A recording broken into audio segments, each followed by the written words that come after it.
From the headquarters of Telesur English in Quito, Ecuador, I'm Carla Gonzalez, and this is From the South.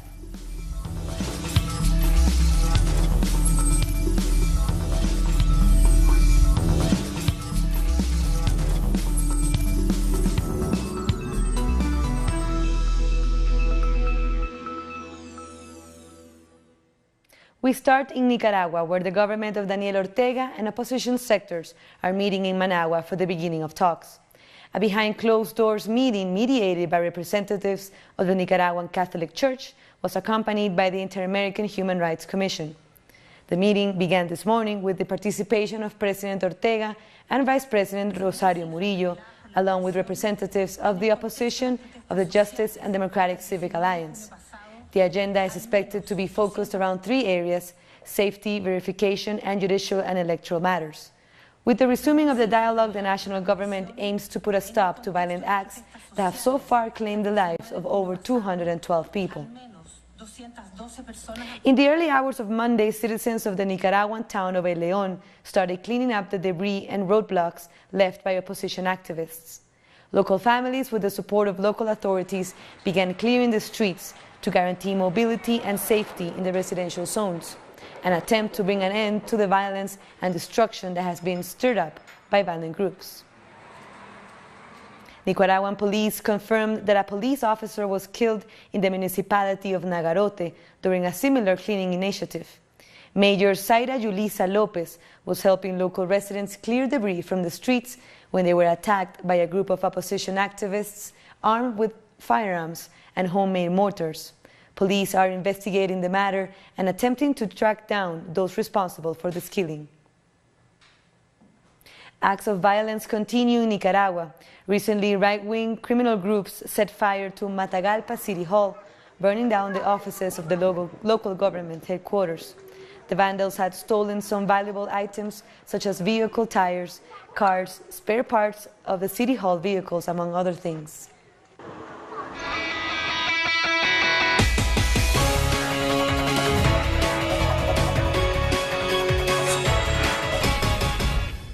With just a week left before the general elections in Mexico, the shadow of electoral fraud continues to loom over the country. The National Electoral Institute has already tested the software that will be used to determine a preliminary electoral outcome. Known as PREP, the program will announce the likeliest winner on electoral day. On election day at around 11 p.m., we will have the first predictions by the PREP. The first results will likely be linked to the vote of Mexicans living abroad. The institute is trying to fight suspicions of electoral fraud that continue to surround these elections. Left-wing candidate Andrés Manuel López Obrador has pointed that these suspicions have not yet been lifted. Do you know why they want to keep things this way? Because they want to steal the governor's seat. But we won't allow that. In Mexico City, the National Action Party, or PAN, has already been sanctioned as a truck full of food was found in front of the party's headquarters. It is believed that they were offering food in exchange of voting licenses, a common practice in the country. We demand that the federal prosecutor come here and deal with these electoral crimes as soon as possible, before officials get rid of the evidence.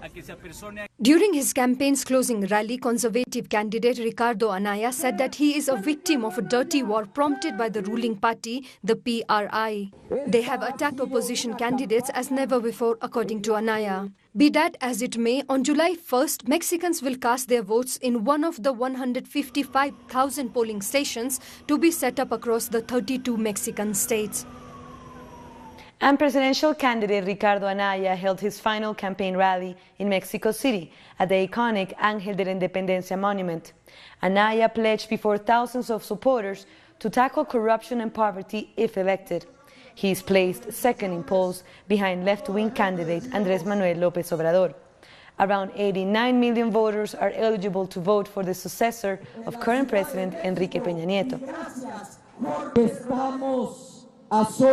We're just 7 days away from achieving a deep change, the one you and I dream about. The Mexico we dream of is a safe Mexico and a Mexico in peace. The call for a general strike in Argentina against President Mauricio Macri's economic policy has paralyzed the country. Truckers' unions joined the call to strike issued by the General Workers' Union, the main union federation in Argentina. Public transportation is unavailable, while banks and schools are being closed for the day. Flights are being grounded as well. This is the third general strike that Macri's government has faced. This must be the beginning of a fight plan. It cannot end here. We must defeat Macri and drive out the IMF, which is the only way out for us, the workers, to be able to turn the situation that is suffocating us around a bit. It really has been overwhelming, the strike call by all the workers' unions of Argentina against the economic measures implemented by Mauricio Macri's government and the agreement with the IMF. There wasn't any type of transportation. There were no buses or trains, and 594 flights have been cancelled, including international ones.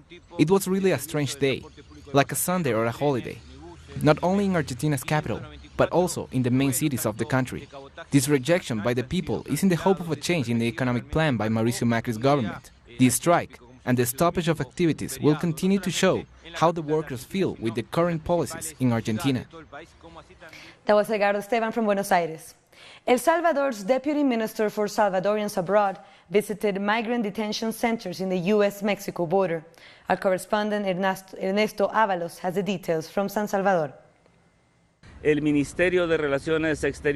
Deputy Minister for Salvadorians Abroad, Lidovina Magarin, traveled on Sunday to the southern border of the United States to visit the detention centers where migrant families from El Salvador are being detained and separated thanks to zero-tolerance policy issued by U.S. President Donald Trump. She will visit the centers in El Paso and McAllen in Texas. She will also request U.S. migration authorities to defend family unity, and that any deportations to be carried out need to happen with families as a whole, since there recently was a case of a Salvadoran man deported whose 7-year-old child continued to be detained in these centers in the United States. Ernesto Ábalos from El Salvador.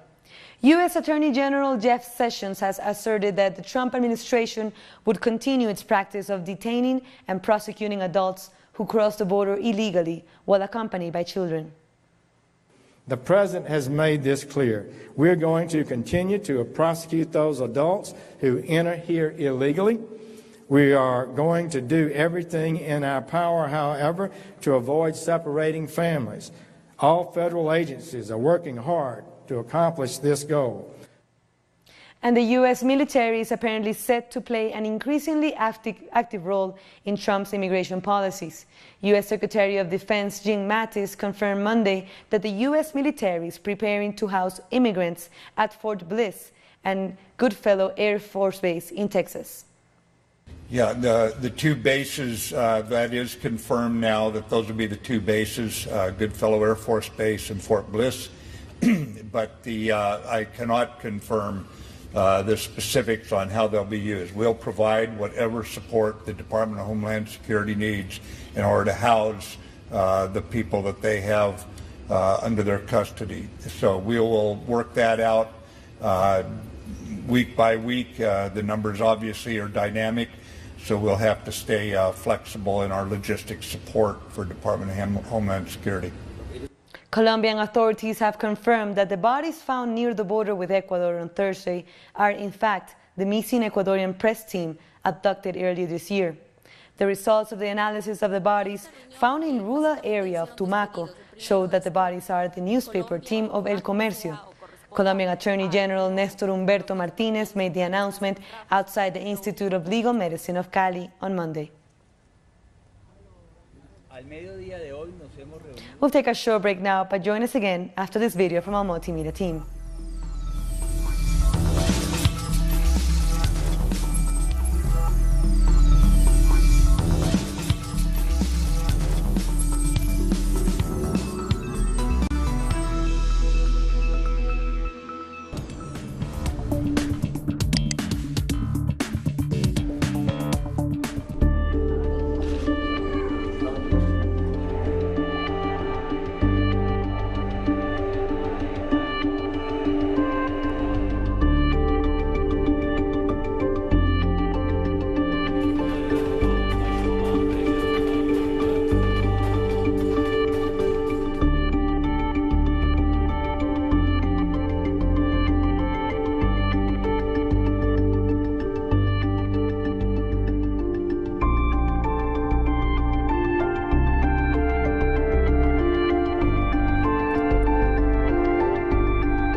This is our World Cup update in Russia.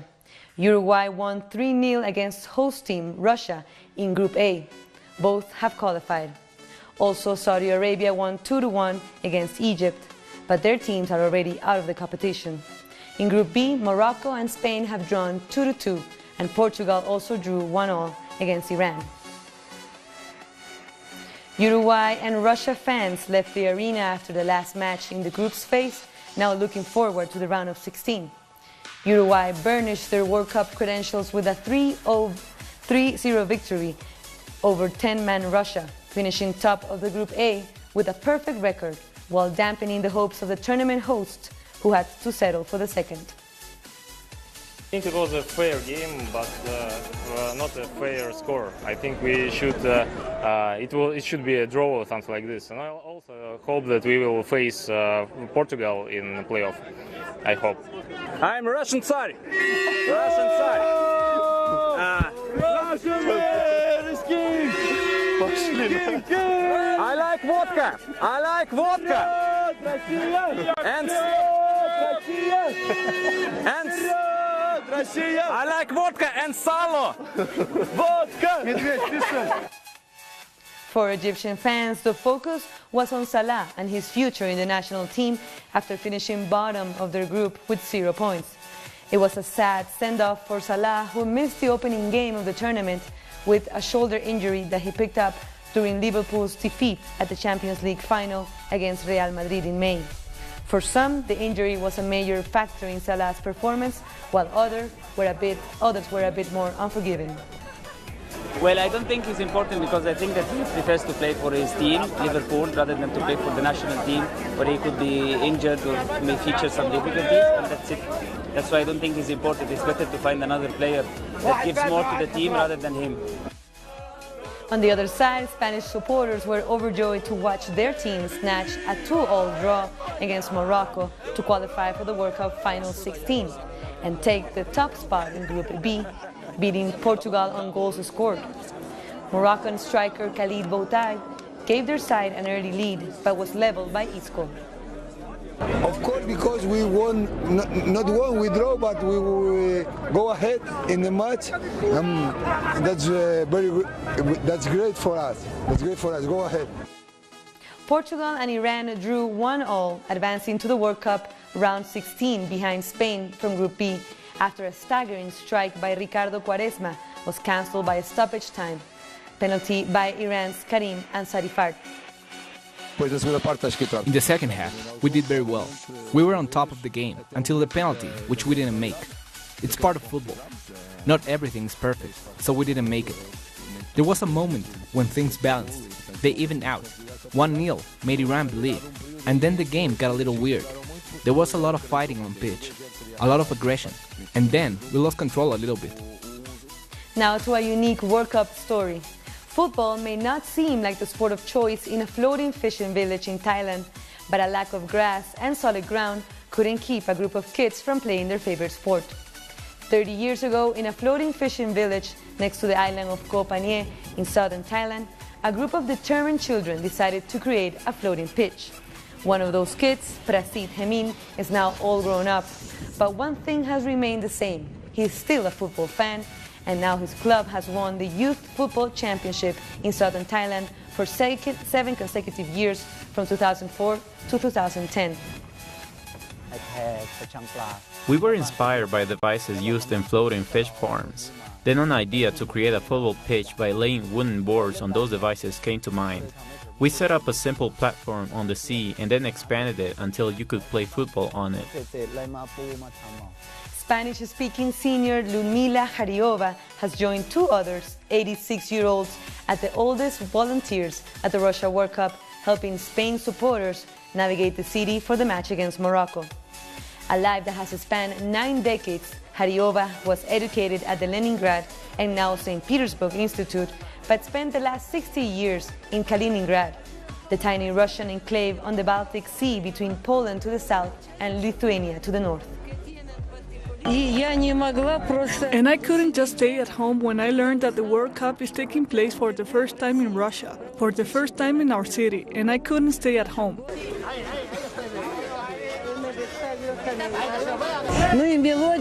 Well, melodies, of course. Music, flamenco, of course. That's great. It's wonderful. People are temperamental, cheerful, kind, open-minded. I belong to the children of war. When the war started, I remember everything. I finished the first grade. I heard the speech of Foreign Minister Molotov about the Nazi German invasion of the Soviet Union. I saw trains that went with our soldiers and equipment to the front. And then I saw also trains of German prisoners of war who were sent to the north. Now let's take a look at tomorrow's matches. Australia will face Peru, and Denmark will meet France for the first matches in Group C. Later, Nigeria will play against Argentina, and Iceland will go against Croatia in Group D.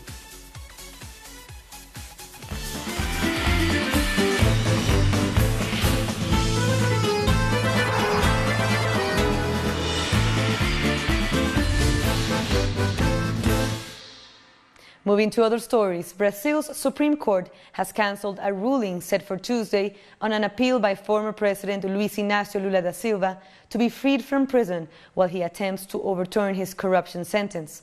For more on this, we go to our Brazilian correspondent, Mia Alberti. So these have been quite some tumultuous days for Lula's defense. First, he was supposed to have his case reviewed tomorrow on the Supreme Federal Court. They were supposed to debate whether he could be free, if he could be released from jail until all of his appeals are trialed. So that was supposed to happen tomorrow on Tuesday.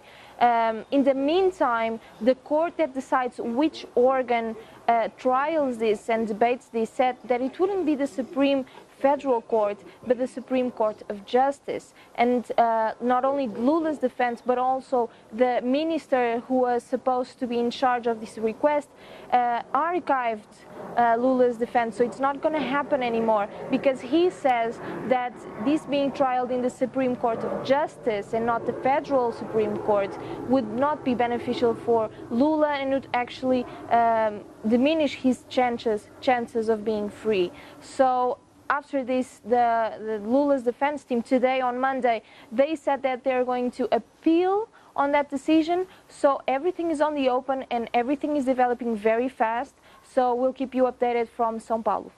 That was Mia Alberti from São Paulo.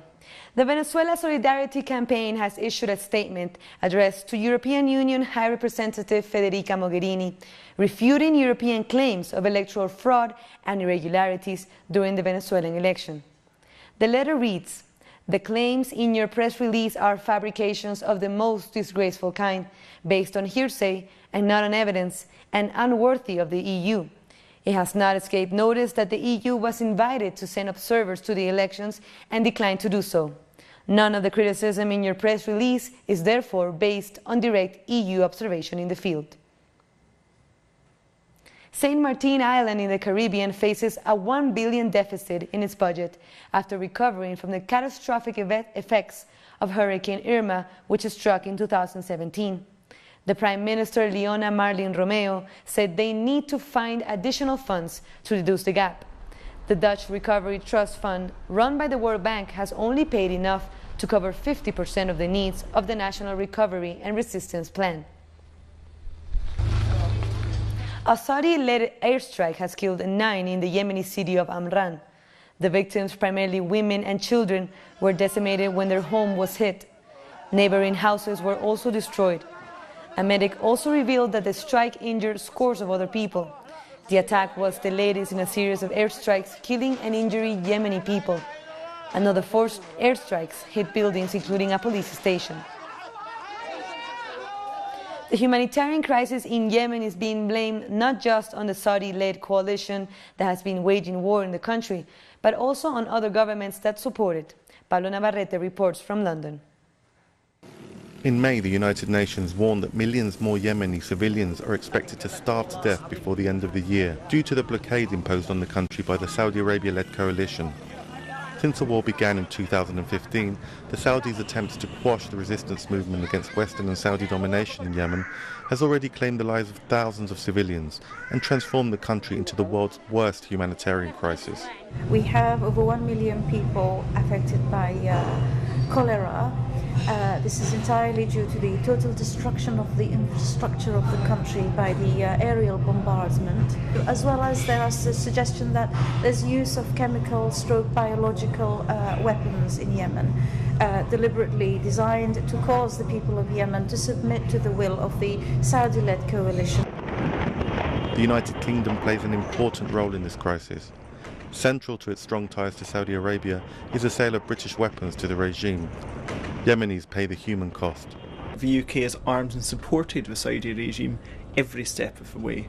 Since the bombardment began, the UK has licensed over £4.5 billion worth of fighter jets and missiles to the regime. These are the same fighter jets flying over Yemen right now, and these are the same bombs and missiles being fired from the sky. A visit to Britain in March by the Saudi Crown Prince Mohammed bin Salman included lunch with the Queen at Buckingham Palace and meetings with the Prime Minister Theresa May and other high-profile figures. We've seen the Crown Prince of Saudi Arabia being welcomed to London, being given the reddest of red carpet treatment as government ministers have bent over backwards to praise brutal Saudi dictatorship. Mr. Speaker, Tahir Qasim, a Yemeni man... The Labour Party leader Jeremy Corbyn recently accused Theresa May of failing to stand up to the Saudis over human rights abuses and possible war crimes in Yemen, and called on the Prime Minister to stop arms sales to Saudi Arabia. The government has refused. In Yemen, the bombings continue, and the world's worst humanitarian crisis deepens by the day. Pablo Navarrete, Telesur, London. 16 European Union leaders held an emergency meeting in Brussels to discuss ongoing disputes over migration in the region. The leaders discussed how to share out asylum seekers in the bloc. Many leaders are divided in their opinions over the flow of migration, with several Central European countries like Hungary, Slovakia and the Czech Republic boycotting the mini summit, claiming they want to protect their borders and are against the intake of migrants. Let's go to our correspondent Ibai Arvide with more details from Athens. Buenas tardes, saludos a toda nuestra audiencia. The mini summit organized by the European Union was expected to include the countries that have been most affected by the immigration crisis, but in the end 16 governments met. Some East European countries, the United Kingdom and Ireland, did not attend the meeting. Italy's Prime Minister Giuseppe Conte was also present at the meeting. He shared the ideas of his Interior Minister Matteo Salvini, who has taken a hard anti-immigration stand and said the European Union has to stop the arrival of migrants to the continent, and also that the EU has to organize detention camps for immigrants and refugees outside the European Union. Other countries like France with President Emmanuel Macron and Germany with Chancellor Angela Merkel didn't really oppose the idea of criminalizing immigration. France, Spain and Germany said there should be a difference between refugees and immigrants, and that immigrants should be detained in centers inside the European Union. This would allow refugees to apply for asylum and for immigrants to be deported. The far right is clearly setting the agenda in this debate, while others are trying to appear as if they have a moderate stand on the issue, although they also defend the criminalization of immigrants. Not one leader in the meeting defended human rights above the security of the European Union. Now we will have to wait until the full European Union summit on the 28th and 29th of June. That was Ibai Arvide from Greece. Before we end today's show, a short reminder that you can catch our special World Cup program with Argentina football star Diego Maradona. De la mano del 10, the World Cup according to Maradona.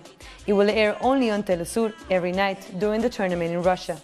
These are the times to watch it, so don't miss out. And that brings us to the end of this news brief. But these and other stories you can find on our website at telesurtv.net/English. And you can also join us on social media, Facebook, Twitter, and Instagram. For Telesur English, I'm Carla Gonzalez. Thank you for watching.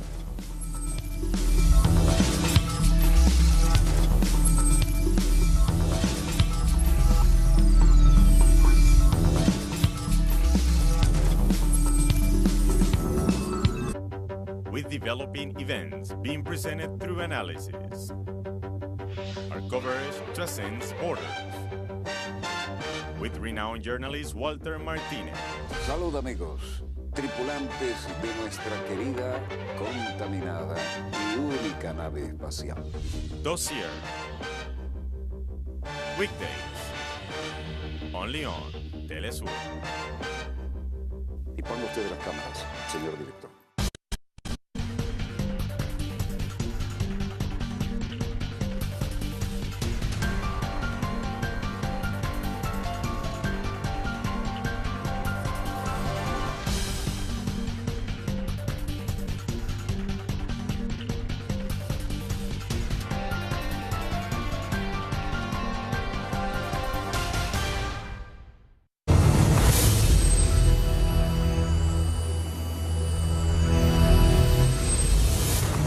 Hello, you're watching Telesur English.